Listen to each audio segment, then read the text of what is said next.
Praise తల దేవునికి వందనములు, మీకందరికి వందనములు. ఈ ఉదయకాల దేవుని వాగ్దానం రోమీలకు రాసిన పత్రిక 8వ అధ్యాయం 28వ వచనాన్ని ధ్యానించుకుందాం. దేవుని ప్రేమించు వారికి అనగా ఆయన సంకల్పము చొప్పున పిలువబడిన వారికి మేలు కలుగుటకై సమస్తము సమకూడి జరుగుతున్నవని ఎరుగుదుము.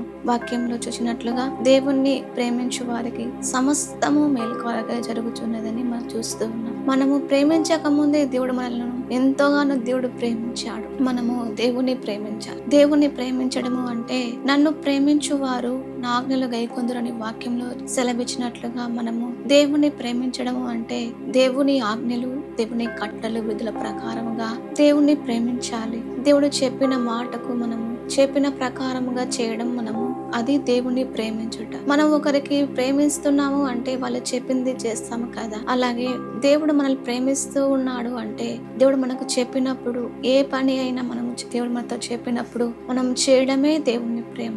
దేవుడి వాక్యంలో మనకు సెలవిచ్చినట్లుగా దేవుడు మనతో మాట్లాడినట్లుగా మనము దేవుణ్ణి ప్రేమించాలి. నన్ను ప్రేమించు వారు నా ఆజ్ఞలు గైకొందురు అంటే మనము దేవుని ఆజ్ఞల ప్రకారంగా మనము నడవాలి, జీవించాలి. ఆ ప్రకారంగా మనం బ్రతకాలి. నన్ను ప్రేమించు వారిని నేను తప్పించదని వాక్యంలో ఉంది. మనం దేవుణ్ణి ప్రేమించినప్పుడు దేవుడు మనల్ని అపాయముల నుండి తప్పిస్తాడు, అపవాది తంత్రం నుండి తప్పిస్తాడు, శోధన నుండి తప్పిస్తాడు, అనేక ఇరుకు మార్గం నుండి తప్పిస్తాడు, మనపై పోరాడుతున్న అపవాది తంత్రముల నుంచి తప్పిస్తాడు. అందుకని మనము దేవుణ్ణి ప్రేమించినప్పుడు దేవుడు మనల్ని తప్పిస్తాడు. అలాగే దేవుణ్ణి ప్రేమించు వారిని ఆస్తికర్తలుగా చేయునని వాక్యంలో ఉంది. నన్ను ప్రేమించు వారిని నేను ఆస్తికర్తలుగా చేయుదును, వారి నిధులు నింపునని వాక్యంలో చూస్తూ ఉన్నాం. మనం దేవుణ్ణి ప్రేమించినట్లయితే మనకు ఆస్తికర్తలుగా నిధులుగా నింపుతాడు. అలాగే దేవుణ్ణి ప్రేమించు వారు బలమైన సూర్యుని వలె ఉదయించుదరని వాక్యంలో చూస్తూ ఉన్నాం. మనం దేవుణ్ణి ప్రేమించినట్లయితే, దేవునికి నమ్మకంగా ఉన్నట్లయితే, యథార్థముగా ఉన్నట్లయితే, ఆయన చెప్పిన మాటకు మనం చేసినట్లయితే బలుల కంటే నైవేద్యముల కంటే మాట ఎంత శ్రేష్టము కాబట్టి బలమైన సూర్యుని వల్లే మనం ఉదయిస్తాము. ఎన్ని కష్టాలు వచ్చినా, ఎన్ని బాధలు వచ్చినా మనం దేవుణ్ణి ప్రేమిస్తున్నప్పుడు ఆయన తప్పిస్తాడు.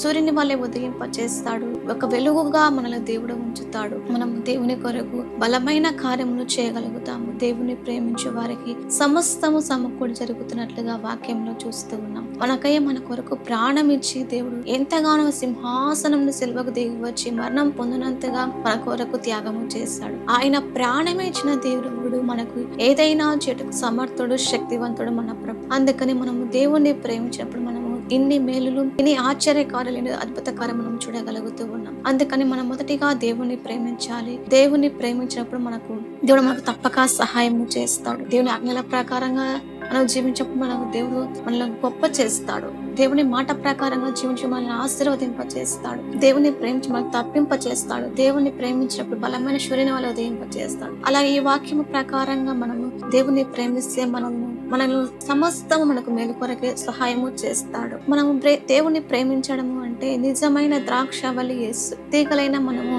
దేవుని అంటు కట్టబడితేనే మనం బహుగా ఫలించగలుగుతాం.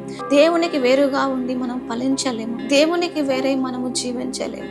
దేవుడు కాదని మనం బ్రతకలేము.